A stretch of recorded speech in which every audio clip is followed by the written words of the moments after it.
Well, some people would call me entertaining because I'm very dramatic, but I wasn't looking for it. It just ended up in my inbox on Facebook. A scout DM'd me, and I was going through my messages one day, and honestly, I thought it was a scam. Because they were like, "Hey, I checked out your profile. I think you'd be a good fit for a project we're working on. Are you interested in, participating in reality TV?" And I was like, "Okay, yeah, right." And I was like, "Do you want my credit card number?" Because I was just waiting. And she was really sweet. Her name was Jessica, and she was a very nice lady. And we had a little chat, and then pretty quickly I realized it wasn't a scam. And she put me in touch with the casting director at E1 Entertainment. That was Lannette West, a business professional and reality TV star that's been featured on HBO Max and TLC reality series MILF Manor, where she stole America's heart. Now, she speaks on the topics of addiction recovery, mental health, and all the things the average American woman would like to talk about, but often don't. If you're looking for an honest, insightful, raw conversation about the things that make us laugh, cry, love, and wonder what's going on in the world, stay tuned. Lannette West got a whole lot of things to share with you. Welcome to another episode of the Online Marketing Secrets Podcast with your host, Lopaz. So let's get started. Sit back and relax and get ready for another exclusive episode of the Online Marketing Secrets Podcast with Lopez. This episode is sponsored by FindFlightsAndHotels.com. Looking for the perfect summer vacation destination for you and your family? FindFlightsAndHotels.com has got you covered. From tropical beaches to cultural adventures, our brand new travel website is your one-stop shop for booking the unforgettable family vacation you've been dreaming of. Discover amazing deals, top-rated accommodations, and unbeatable flight options, all in one place. Say goodbye to stress and hello to endless fun in the sun. Don't miss out on creating cherished memories with your loved ones this summer. Visit FindFlightsAndHotels.com now and start planning the getaway of a lifetime. So, where are you from? I'm originally from Western North Carolina. I'm a mountain girl, and I've lived here most of my life, with the exception of a 2-year stint I did up in DC back in my 20s. And then I was up there, and then I came back, and I've been in North Carolina ever since. Yeah, it's nothing like the Carolinas. Yeah. I've tried living in other places. Nothing like the Carolinas. I don't know what it is. It's like I'm from the Myrtle Beach area. Oh, okay, yeah, beautiful. Yeah, I lived in Atlanta for 11 years. I lived in California for a couple of years, but it's nothing like living in the Carolinas now. And I love the Charlotte area, so I'm not going anywhere else. This is it. Yeah. So where are you now? I'm in the Charlotte area. Oh, you are now. Okay. Yeah. I came back here during the pandemic. Gotcha. Yeah. So everything was shut down, and at the time I was working at UPS, so I was like, "Hey," I asked the manager, "Hey, can I transfer?" And he was like, "Well, I don't see why not. We're not doing much around here." Go. and I put my paperwork in, and a month later I was packing up.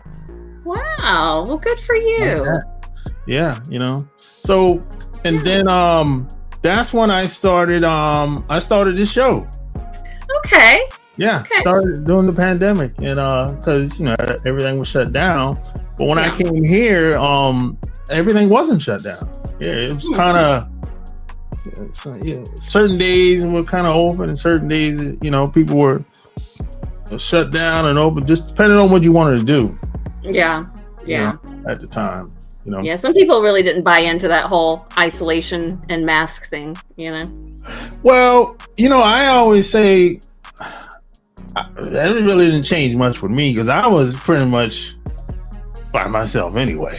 Yeah. There you go. So that didn't really change much for me. But the only thing I didn't like is I couldn't get out and do my normally regular scheduled things. Yeah. So how do you get into entertainment and the shows, the reality shows? How do you break in that industry? I guess some people would say. Well, interestingly enough, it was not something I sought out. It kind of fell in my lap. I'm not like an entertainment. Well, some people would call me entertaining because I'm very dramatic, but I wasn't looking for it. It just ended up in my inbox on Facebook. A scout DM'd me, and I was going through my messages one day, and honestly, I thought it was a scam.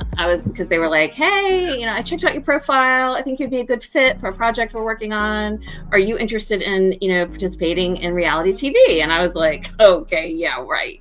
And I was like, "Do you want my credit card number?" Because I was just waiting. And she was really sweet. Her name was Jessica, and she was a very nice lady. And we had a little chat. And then pretty quickly, I realized it wasn't a scam. Okay. And she put me in touch with the casting director at E1 Entertainment. And I did a little Zoom question and answer session for about 15, 20 minutes. And that was pretty much it. And interestingly enough, I auditioned at the time with my son, not knowing that was for MILF Manor season 1. Oh, wow. And I never knew. I was never told it was MILF Manor season. We didn't get it, thankfully. And then she made the comment that the producers kind of liked your energy and how you presented. So if something else comes up in the future, I may reach back out. I was like, okay, sure. And honestly, I didn't think another thing of it. It was, it's fun and it was interesting and whatever. And so I went and continued on with my life. And about a year later, she reached out again and said, "Hey, I've got this new opportunity called Northern Love." Wow. They didn't tell us it was MILF Manor until we were up in Toronto the day before filming started. Oh, wow. Mm-hmm. So that year later, were you thinking, "Oh, they're not going to call anymore"? Yeah. I hadn't even thought about it. And I got a text and I was like, "Oh, okay, sure. I'll listen to it." And I did another Zoom, like interview type situation. And she called back. And at first it was like, "Yeah, you're in." And then there was a lot of back and forth because I sent one of my friends to her as well, to the casting director, Jocelyn. And she got cast fairly quickly. Oh, wow. But then me, I was like in and out. So I don't know what behind the scenes discussions were going on. They were like, "No, we don't like her." "Yeah, we like her." "No, we don't like her." So it wasn't until like 36 hours before I had to be in Toronto that they finally gave me the green light and told me to pack. And I got my flight information. So what did your family say? Were you single or married at the time? Single. I haven't been married since 2015. So very single. I hadn't even dated. I hadn't had a boyfriend in like 2 years. So very single. And the first thing I did was I ran it by my kids because my kids are older. I have a 28-year-old son and an 18-year-old daughter, and they were 17 and 27 at the time. And I kind of ran it by them, and my son was fairly indifferent. He was like, "Yeah, whatever, Mom." And then my daughter, she was like, "Yeah, you should do it." And there was a point where I was like, "No, I'm just not going to do it. Like, this is ridiculous. Like, a reality show? Like, what? I don't even watch reality TV." So, and my daughter was like, "Mom, how many opportunities like this happen to people? Like, you just got to do it just to say you did it." And so I said, "You're right. Let's do it." So did your kids come with you at the time? No. They stayed at home. I was gone 3 weeks, and my older son kind of looked out. Well, my daughter probably took care of my son, actually. Okay. But no, they stayed behind, and I didn't have any contact with anyone because they take your laptop, your phone, your passport, your wallets, everything. And you have a PA, production assistant. Okay. And they have their contact information. So I gave that to work, in case there was some type of emergency or something. Oh, it's just like a job. Some jobs are like that. Yeah. Some jobs are like that. Yeah. Especially back in the day before cell phones. Yeah. Right. Good old days. Exactly. Yeah. So that's a pretty fast turnaround. 36 hours. Oh, I literally, as soon as I got the green light, I ran to the mall. I bought 2 dresses and 2 pairs of shoes. because they were like, you're going to need some kind of cocktail stuff. And I couldn't fit my fat ass in anything I had. So I was like, okay, I got to go get something. And yeah. And I just threw some stuff together. And I said, look, I don't like walk around in lingerie. Like I've got leggings and sweatshirts. Like that's what I live in. And they were like, just bring what you got. And I was like, okay, here I come. Yeah. So it was pretty wild. So did you have any idea what type of woman they were looking for? You know, they don't say anything, kind of vague. They don't tell you anything. They tell you the least amount of information as possible. And I was even more confused once I met the other women as to how I got there. So like when you got to the other airport, was there a car waiting for you, a driver? Mm-hmm. Oh yeah, and you got kind of the star treatment. You know, they had the little thing, the placard with your name on it, and the black car, and you know, it was. And then somebody met you at the hotel because they wanted us all sequestered. We didn't get to see each other because I knew my friend was there because I had talked to her before she left, but she didn't know I was coming because I hadn't gotten the green light yet, so she wasn't sure I was going to be there or not. But yeah, then they just had people that took care of you. And for like 2 days, all I saw was the PA and the producers. And I stayed in my room the whole time. Yeah. It was boring. So when did y'all start officially taping? It was the day after Labor Day of 2023, September. It was like September 5th, I think. Okay. Mm-hmm. So what was the day-to-day routine like? How many are you taping? Long hours? Oh god! Yeah, and no days off. There were no days off. Yeah, I heard about that. I think it was a 21 or 20 or 8. I don't know. It was like 3 weeks basically. But I left early, so I wasn't there the entire 3 weeks. But every morning they, if you weren't up and moving by like 7:30, they would come and wake you up because they wanted you dressed and ready, and you weren't allowed out of your rooms in the morning until you were mic'd. So you got to know the audio folks really well because they were the first person you saw in the morning and the last person you saw before you went to bed. So you would get mic'd, you'd get dressed and showered and everything. And, some days I put more effort into it than others, trust me. Yeah.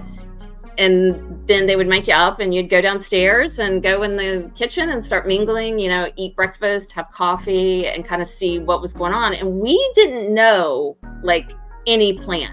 We had no idea what our day would consist of. When something happened, we found out about it as it happened. There was no planning, no structure.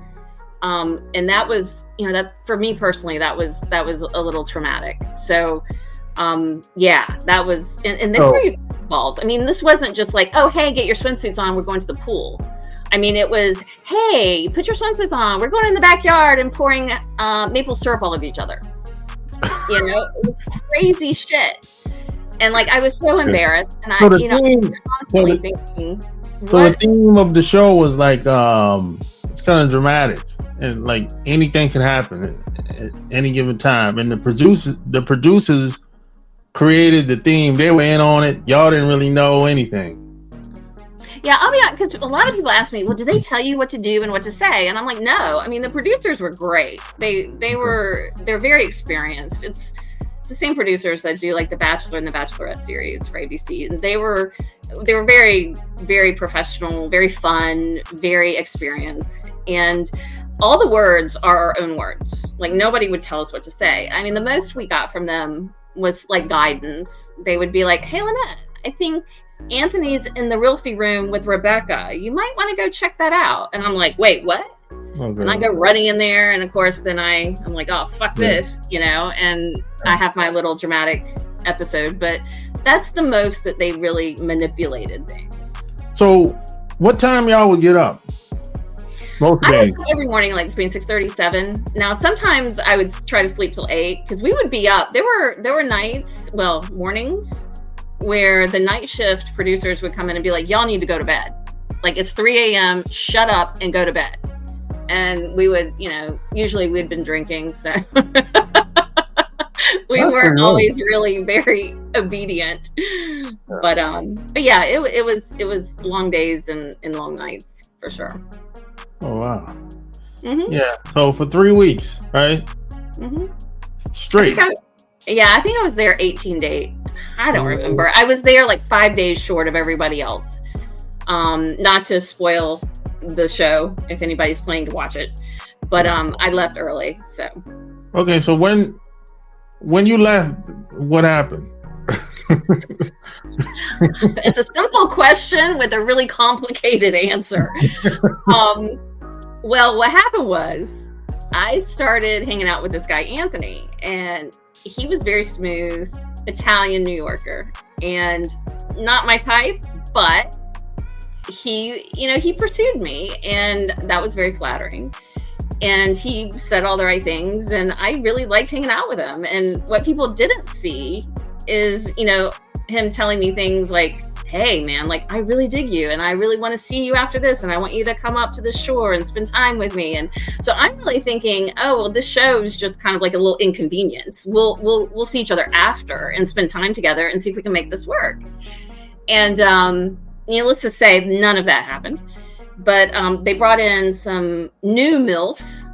And trying to spice things up, and it certainly spiced things up. And one of the ladies caught the attention of Anthony, and so Anthony started pursuing her, unbeknownst to me. I didn't realize the extent to which he was engaging with her. Let's put it that way. But once I, caught wind of it, and it became very apparent that he had some interest, I was pissed off. I was like, you're not going to make me look like a fool. Because, she and I could not be more different. Okay. Like, night and day. And I'm like, I'm not going to be put in a realm where I'm supposedly competing with this woman. Like, don't do that. Nope. And so I got pissed off, and I was like, you know what, Lannette? You don't have to be here. You didn't sign a contract. You signed an NDA, but you didn't sign a contract. And I was like, I don't have to do this. And so it was like 2 a.m. I packed my shit, took my suitcase to the door, and I was like, I'm out of here. And the producers started freaking out. They're like, no, you can't leave. You can't leave. I'm like, fuck you. Yes, I can. They're like, we don't have a car, Lannette. It's like 3 a.m. And I'm like, I will pay someone on the production staff $100 to take me to a hotel. I will get the fuck out of here. And they were like, oh no, don't go. And then finally, I think behind the scenes, they were making things happen, and they got a car because they wanted to film it, obviously. Yeah. And they did. And I packed my stuff and left. And they took me to a hotel, and I cried for about 12 hours in the hotel alone with a PA. Well, they dropped me off. They weren't in the room with me. And then my flight home was the next evening. And it was kind of traumatic. I'm not going to lie. I was really upset. Do you think some people on the show were doing some showmanship for the cameras? Are you kidding me? Absolutely. Like laying it on a little thick, I guess. Yeah, like that. It's kind of like when you see an entertainer on stage. Let's take Usher for example. You see Usher on stage, I can tell, he's putting a little bit too much onto it. Right, you're like, calm down. Right. Bringing guys, girls on stage that he know. I'm like, you're looking a little bit too much, So yeah, I would think it would be some of that on camera too, Oh, for sure. I tried, for me personally, I just tried to be myself, and I tried to come across, as an intelligent, articulate, like classy person. I'm not always those things, but I like to consider myself those things. And so I found myself in a very familiar role, which was that of peacekeeper, and everybody just needs to get along. I don't want anybody yelling, because like when people get violent or loud or aggressive, it really bothers me just because of my background. And so I was always trying to keep everybody happy and together, and facilitating communications between everybody. And sometimes it worked, sometimes it didn't. But mostly I spent probably the majority of the time just kind of being a little bit embarrassed, because I was like, I have clients, I have, a manager, I have a director, I have a VP that's going to see this. And I wanted to make sure that it didn't reflect poorly upon me or my family or my career or the company I represented. I did check it out with my company before I left, and they gave me the blessing. What did they say? Well, they told me, they were like, fine, you can do whatever you want. I have plenty of PTO. Like, I have a shit ton of PTO at work. So that wasn't an issue. And they just said, you can't say your actual position name because it's kind of unique to where I work. And number two, you can't say the company name. And I'm like, well, or the industry that we're in. Yeah. And I was like, well, it's funny because once people find out my name, all they have to do is go to LinkedIn and see where I work. Well, yeah. Unless you take it down, No, I didn't. They didn't tell me to take it down. But I guess they just didn't want it on the show. I mean, obviously now, people know I work at NetApp. I work in data storage, cloud services, and I'm a support account manager in federal government. So, supporting the federal government. And so it's not so much an issue now because I don't think it's going to be such a direct reflection on them, Yeah. And plus, they already looked at it. Right. And I didn't do anything, I didn't share any proprietary information. Hopefully I didn't embarrass them too greatly. Yeah. But they just didn't know what to expect. Yeah. Yeah, I've seen a couple clips, of the show. I like, okay, kind of laid back most of the time. You like the peacemaker, kind of. Yeah. Absolutely. Yeah. So did you make, are you still cool with people on the show? Or any friendships came about? Yeah. Well, there's several that I have absolutely no interest in having any contact with. Yeah. But yeah, Darren and I have a friendship. We haven't been as close over the past year or so. Just, I think life gets in the way, but I consider Darren a friend for sure. I spent some time with him, at one of his, I think it was his nephew's wedding out in Utah. And then, Barbie, we were very good friends. We were very close. We went to New York City together to do the press tour, had a great time. And then we kind of hit a road bump and had some drama. And sort of didn't talk there for a while. And I was in LA and I was like, I really wanted to tell her about my trip to LA and I was missing her. And I was like, you know what? This is ridiculous. Like, we need to just be mature adults about this and talk it through. And so I picked up the phone and I called her. And to her credit, she was very receptive and very kind. And she was like, I'm really glad you reached out. And so we started talking again. And, the nature of our friendship isn't quite the same as it was before. I don't think it'll ever be the same. But, I consider her a good friend and I value her friendship for sure. I think that's cool. Because most people, from what I've been told, once they leave them shows, that's it. There's no... Hey, we have nothing to talk about. I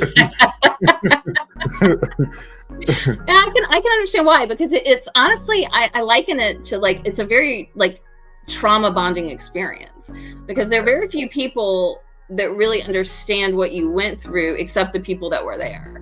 Yeah. So, if it turns out to be maybe not the best experience, you don't want to associate with that anymore. And being around those people might bring that back to you more, so I kind of get it, like saying, I'm done. Yeah. Because I feel that way about some of the people on the show for sure. And then there are other people that I just didn't connect with, for whatever reason, and had no reason to contact or talk to anymore. I mean, I don't hate anybody. Yeah. There's several I don't have a whole lot of respect for. But, I wish them all well and hope they're doing great. Yeah, there's some people on some of these shows that I've seen in the past. I think the producers, they get people that's entirely grew up completely different. One person might have had both parents in the household growing up, and the other person might have grew up in the system. I'm like, oh my God. So and you throw them together. Yeah, that's a recipe for a disaster. I agree. Yeah, so it's so you have 10 people together, it's entirely different. One person, their parents died in a car accident growing up. Yeah, oh my, and when another person might, they might have grew up a Mormon. Another person might have grew up a Muslim. The other person grew up in maybe in Australia somewhere. I'm like, oh my God, this is a crash waiting to happen. Right. I think they do that on purpose. Well, yeah, it definitely makes for good TV, right? It makes for a lot of drama and a lot of different kinds of interactions. But I mean, in reality, that's kind of like what we're all doing walking around in public every day. You come across people that aren't like you. You come across people that are in a bad place. You come across people that you wouldn't otherwise have the opportunity to spend time with. Yeah. Which is why, I always try to treat people with respect until you give me a reason not to. And I try to be kind to people because you don't know what they're going through. You don't know. Yeah. I mean, they could have just left the hospital bed where their husband's dying, or their mother could have just passed away that morning, or you just don't know. You have no idea. So you have to give them the benefit of the doubt, and just be nice. Yeah, I mean, people go through stuff. If people don't respond the way I would like, I don't take it personal. I'm like, hey, it's about them. They had a bad day, man. I don't know. But I used to take it personally. I used to until I realized it's about them. It's not about me. Exactly. Yeah. So when you left the show, can you walk outside and people will be like, hey! Oh, God, no, thank God. When we were in New York City, we got recognized for the first time on the street. And Barbie and I, we took a picture with her. We got all excited because we were like, oh. But no, that doesn't, I mean, I don't have issues like that. Well, a place like New York, Atlanta, Miami, LA, the bigger cities, people would probably notice you. But in like the smaller cities, probably not so much, I would think. Exactly. That's been my experience. Yeah. Because there's celebrities that stay around here, Oh, yeah. But they walk around, nobody not really paying attention to them like that unless you really in that world or you really pay attention like that, because but for the most, like for example, I've seen Michael Jordan many times. Downtown, nobody's really paying attention. He's just tall as hell. He's walking around. now kids notice him. Okay. More than adults. Really? So people aren't really paying attention to people like that. Yeah. Well, I think in North Carolina, like especially as you say in the smaller towns, celebrity and all that stuff really doesn't mean a lot to them. It's really not on their radar. It's not something that they value or spend a lot of time investing in. So that makes a lot of sense. Yeah. Like, well, for example, like where I'm from, the Myrtle Beach area. Yeah. They don't care nothing about no celebrity. Yeah. Oh, they'd be like, if I say, hey, I saw, I think I told my cousins or my brothers, hey, I saw, this is when I was younger. I was about 20. I was 20 years old, I told my brother, hey, I saw Nas. I was hanging out with Nas the other day. He's like, oh, okay, cool. He didn't give a shit. He didn't care at all. Like, oh, okay. Right.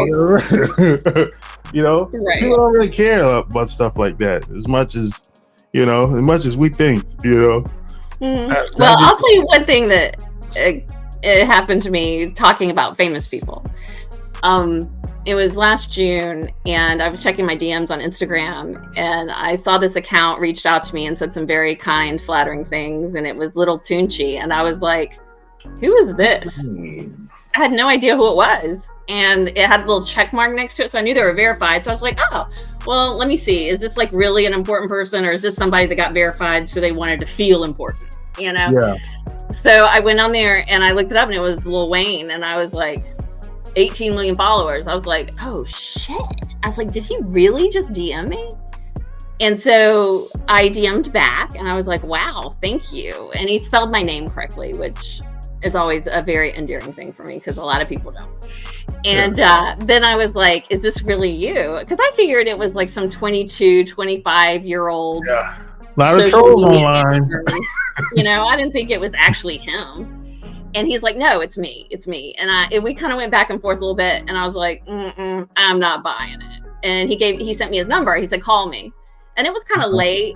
And so I wasn't going to call that late. So I waited the next day. And I called, and it went to like voicemail or some funky recording or whatever. And so I texted the number and I said, haha, see, I told you it wasn't you. It just went to voicemail. I was like, quit playing. And then I hung up and called Barbie, and I was like, Barbie, it wasn't him. It went to voicemail. And she was like, girl. And as I was talking to her, I got a FaceTime request from that number. It was coming in. And I was like, oh shit, they're FaceTiming me. Hold on a second. Let me go see who it is. And I hit it. And there's Lil Wayne, face tats and dreads and everything. And I was like, thank God I had like done my hair and gotten ready. I mean, I was ready for work. I didn't just do that. But anyway, and it was him. And we were chatting, and he was doing something with his son, and he was like, look, I can't really talk right now. He's like, I just wanted you to know, look, girl, it's me. And I was like, okay, I believe you now. So is he cool? Oh my God, he's amazing. He's a very special person. And the parts of him that I saw, like his image or whatever, I just made it up. I've never listened to rap music. I don't really listen to a lot of music in general.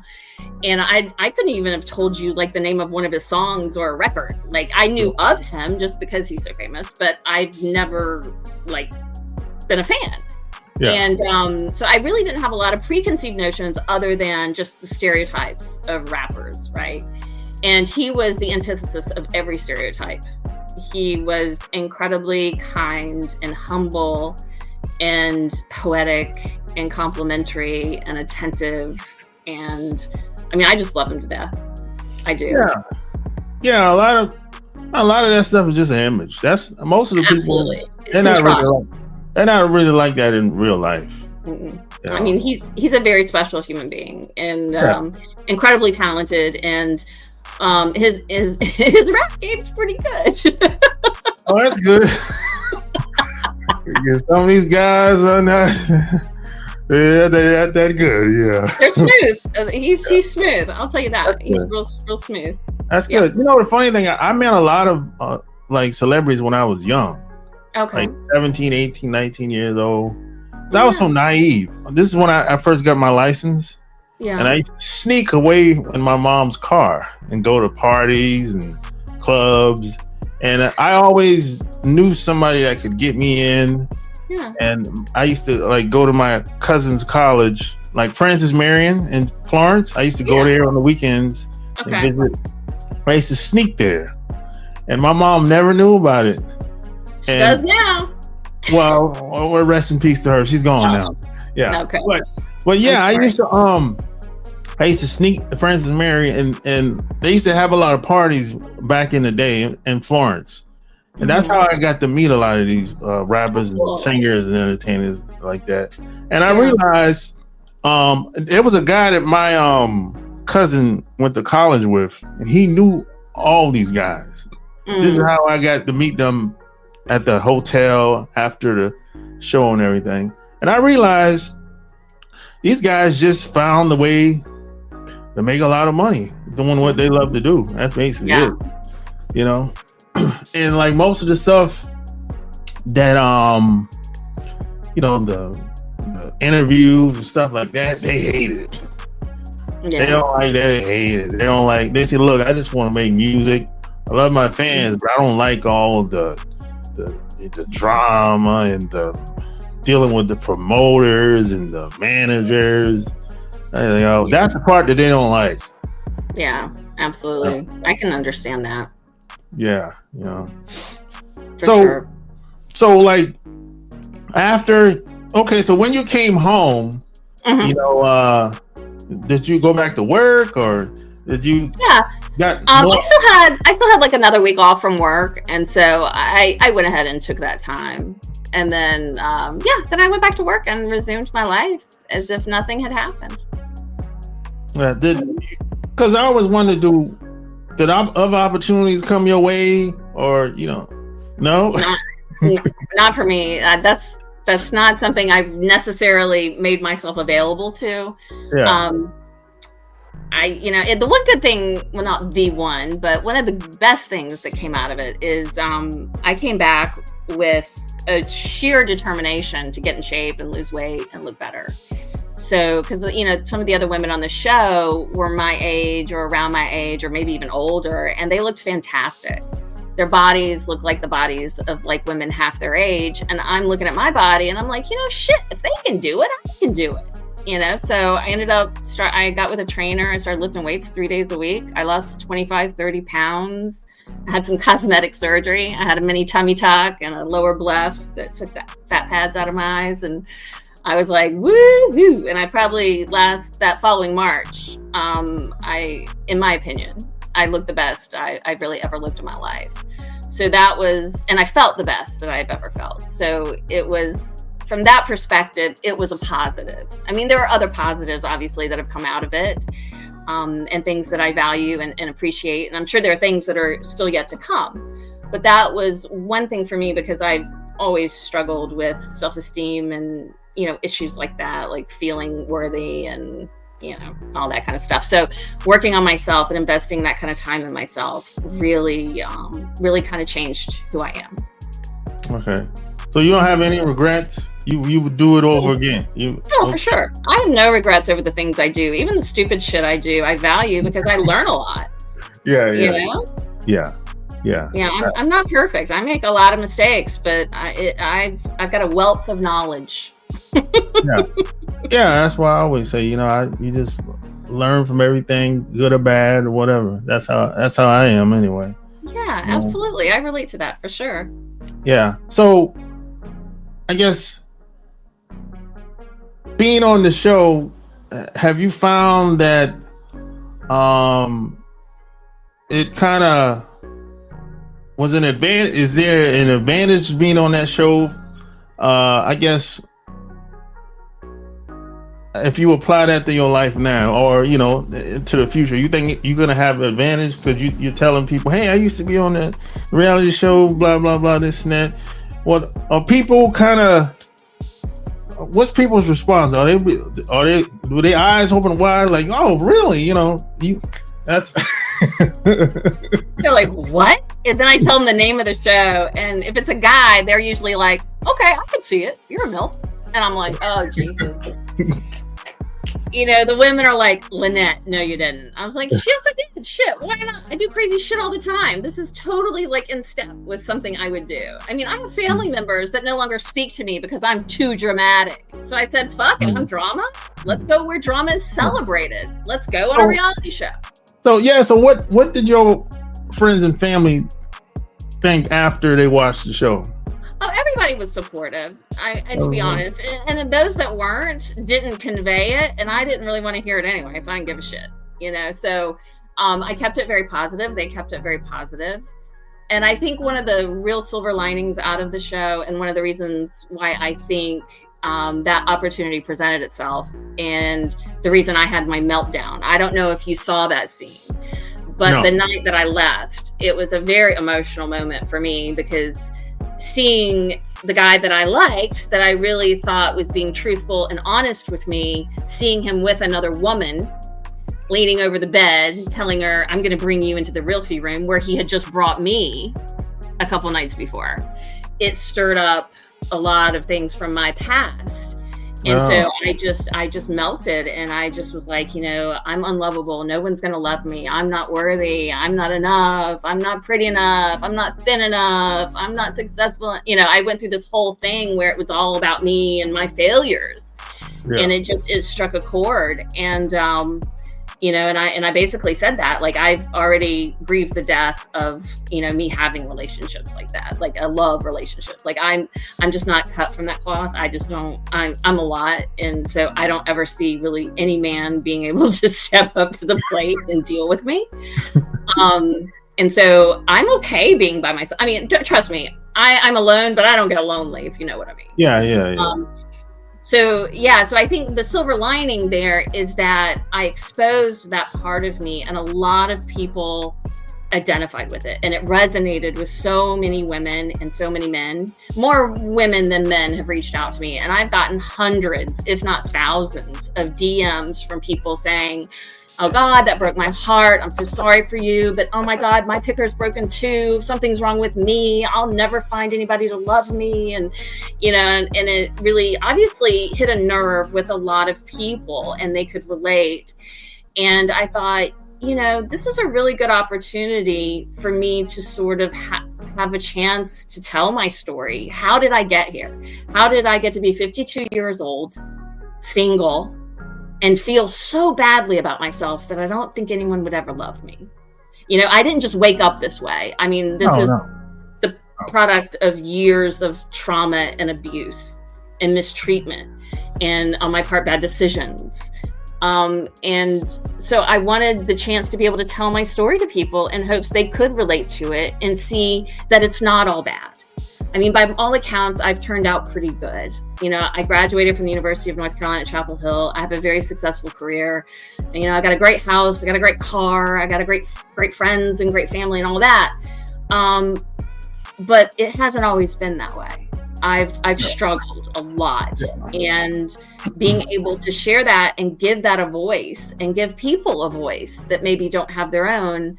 I'm hoping I can somehow parlay that into providing hope for people and being an inspiration to others that may be questioning it themselves. Yeah, I think it doesn't matter how you are or who you are. I think there's somebody for everybody. Because there's some people I know, I'd be like, man, she's a loose cannon. And if she can find somebody, or maybe he's a loose cannon. Right. Right. So regardless of what I think or anybody thinks, I've seen it. I've seen people end up with each other. I'd be like, I don't know how y'all stay together. Well, in all fairness, I was married for 10 years. I was together with my ex-husband for 20 years. We have the two children together. Yeah. But it was, there were happy times there. Don't get me wrong, but there were a lot of really not so happy times.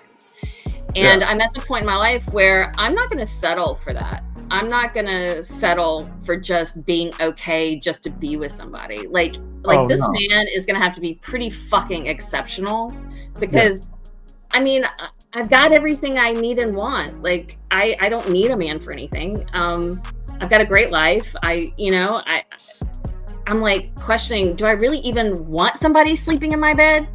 Do I really want somebody else's laundry in my bathroom floor? You know what I mean? Like, do I want to have to make him a sandwich at 2:00 in the morning? No, I don't want that shit. So the longer I'm single, the more convinced I am that I will always be single. Yeah, I think the older we get set in our ways. Oh, for sure. Yeah, for sure. Yeah. I try not to be like that. I'm like, I try not to. I try not to be. And I was one of those people. I never thought I would be happy. I never thought it would happen. When I was in my 20s and 30s, I never thought it would happen, because I was, traveling around trying to find my way where I was gonna eventually settle. I'm like, so one day I'm like, is it always going to be like this? I'm just traveling around the world, meeting all these women. I might work this job for 5 years, quit, get fired, find another job, move again. I'm like, is it always going to be like this? I asked myself that like twice. And at some point I said, man, I remember when I was in the Navy, right? Okay. When I was in my early 20s, and an older guy told me, because I told him I was getting out, right? Mm-hmm. He said, what you getting out for? And I told him, I said, well, I'm trying to get a job at the power plant at the time, right? Mm-hmm. And I was telling him about all these plans I got or whatever. Mm-hmm. He said, oh, okay, you one of those guys, you're a very positive guy. You think highly of people. I said, well, yeah. He was like, he said, you think he said something. He said, you think you care about, he said, it sounds like you care more about people than they care about themselves. You know what? You might. I didn't say anything at the time, but I thought about that. I said, he might be right about that. And he told me, like, just before I got out, he said, when you get out, he said, I've been to all those places that you talked about. And he said, in the places that I haven't been, I know people that live there. And he said, you're going to be surprised when you get out there. Because he says, there's no perfect job. He said, you're probably going to have to make one.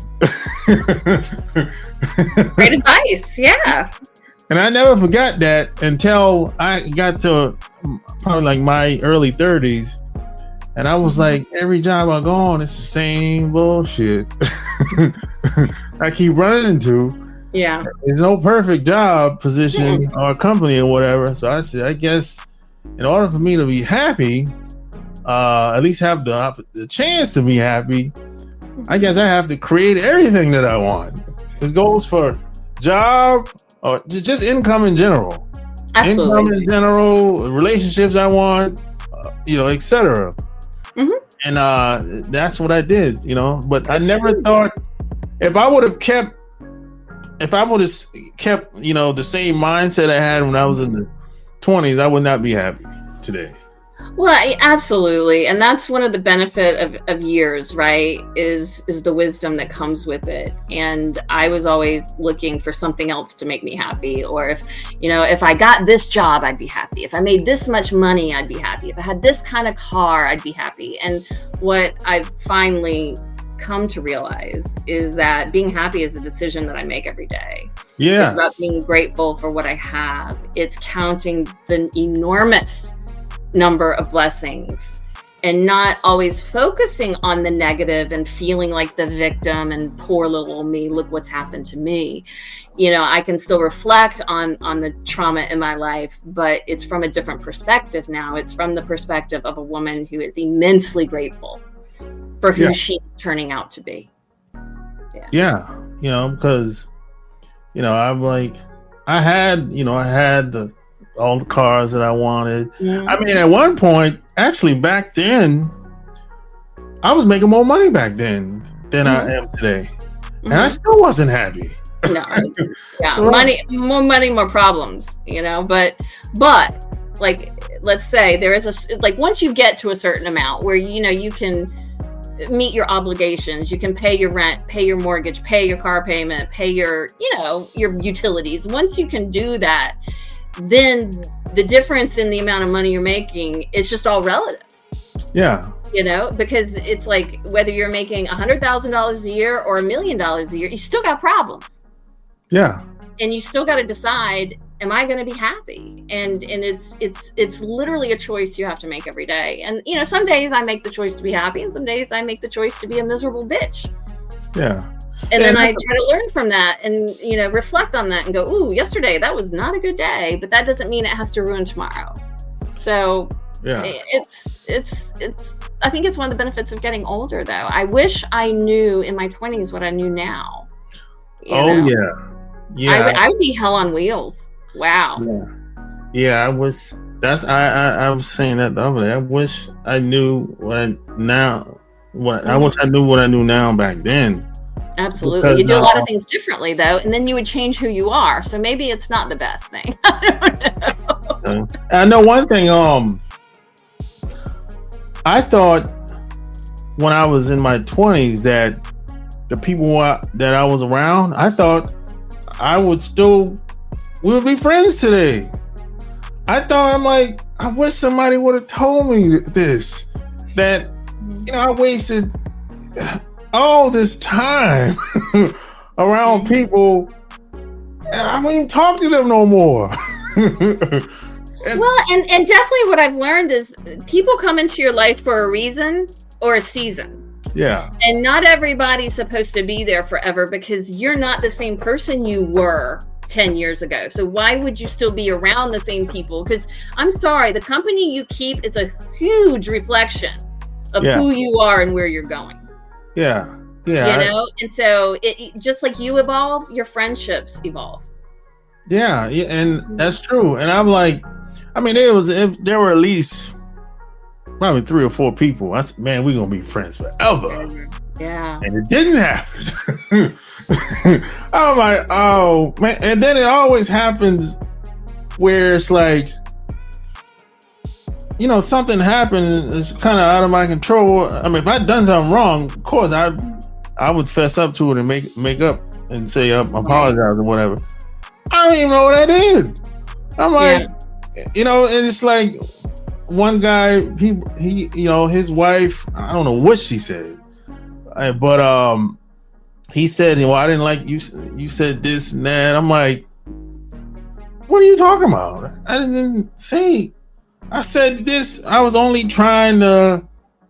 I just needed some help with this. This ain't had nothing to do with. You know, it had nothing to do with your wife. What are you talking about? And that kind of rubbed him the wrong way, and he don't want to talk to me no more. I'm like, what the hell? You know, stuff like that. That's out of my control. I'm like, what the hell? You know, stuff like that. You know, and then you have some people, they just drift off. You know, they do you a favor. They do you a favor, and the trash takes itself out. Yeah, you know. So I'm like, I spent all this time around these people. I spent 10, 15 years with these people. Sure. I know you learned everything you were supposed to learn from them, and it was just time for you to move on. Yeah, you know, but it's hard. Well, it is. Yeah. It is. Yeah, absolutely. Because it's like, how can someone be so important to you and so much a part of your life one day, and then the next day just be gone? Yeah, I'm like, what the hell? And then I asked my mom if she ever had, if she ever been friends with people, and all of a sudden they become like damn near enemies all of a sudden, and they don't want to be around with you or be associated with you anymore. She said, "Yeah, it happens." You know, well, and you have to understand too, people get jealous, especially if you're having some, level of success or contentment or happiness in your life, and they're not. You're a reminder to them of what they lack, so they start to hate you instead of working on themselves. Yeah, that has happened too. I didn't understand that at the time. I'm like, you're not like that, right? No, because I was like, hey man, we can do this shit together. Right, like let's lift us all up. Like you don't have to get better by me getting worse. Yeah. Like we're all in this together. Let's rise to the top together, because frankly, I want the people around me doing good. I don't hang out with losers. I want people to be doing good. So I support and celebrate their successes, but not everybody is like that. No. And when they don't think like you, it's kind of hard for you to understand that different perspective. But you gotta be able to recognize it, because those people, they're parasitic and they will suck the life out of you. Yeah, I realized that, and I'm like, I realized that some people, they don't want to work with you or create them. They want your spot. Period. In the story, So I'm like, oh, okay, you on that type of shit? Okay, I gotta get away from you. Exactly. And then you thank them for showing you who they are, and you keep it moving. Yeah, that's it. Yeah. So I would think that you being on the show, you could kind of, I guess, use the show as leverage, and talk to people and be on stage. What are you doing that? Are you open to doing that? I absolutely want to do it. Like, I think one of the reasons I'm still around on this planet is to share my story and to talk to people. And whatever venue that happens to be, I'm embracing that. I mean, public speaking is something I've done through my work, and it terrifies me to death, which probably means that's something I should be doing. So it's absolutely on my roadmap, and I'm working with some folks to try to make that happen. So hopefully it'll turn out, and you can be like, hey, I knew that woman when. Yeah. You know, one day, I'm gonna have an event. Okay. Day. I just want to do it one time. Okay. Just to see how it is. I know it's gonna take a lot of work based on attending events. I know it's gonna take a lot of work, a lot of moving parts. Right. One day, I want to have a business, some type of business conference in North Carolina, and I just want to see how the turnout would be. You know, and maybe if it's a nice turnout, I might just do it again, a second time or a third time. You know, absolutely. Yeah, you got to start somewhere, right? Yeah, that's what they say. You know, yeah. So, if you could do everything all over again, would you have done anything differently as far as being involved with the show and yeah, just being involved with the show? Yeah, I mean, but you know, hindsight's always 2020, so it's really unfair for me to now look back and judge myself or think, oh, I should have done that differently. I mean, I think everything happens for a reason. And I wouldn't go back and change a thing, because where I am now is I'm on the path where I need to be. I mean, obviously it's not about the destination, it's about the journey, right? And I'm finding my way, maybe sometimes a little less, appropriately or a little less gracefully than I would like. But again, that kind of goes back, no regrets. It is what it is. The show, that's who I was. I didn't put on an act. I'm not an actress. I was just me. So from that perspective, I have absolutely no regrets. Oh, that's great. Yeah. So if people want to follow you online, where would they go to? Oh, easy to find me on Instagram. I'm Lannette.West with the funky spelling of Lannette, Lanneette. So I'm there. I've got a public profile. I've got a private one just for it's a smaller pool of friends and family and stuff, but I don't really post on that anymore. I post on my main page more. And and if you're interested in LinkedIn, I'm on LinkedIn as well, and Facebook. And that's and I'm on Threads too, but I just have it where everything I publish on Instagram automatically goes to Threads. I don't really get on Threads itself too much, although I do enjoy it when I do. Yeah, it's all linked together. Yeah, it's kind of nice. Yeah, for sure. So there you have it. Share this episode. All links will be found below. Until next time, we are out. Peace. Thank you.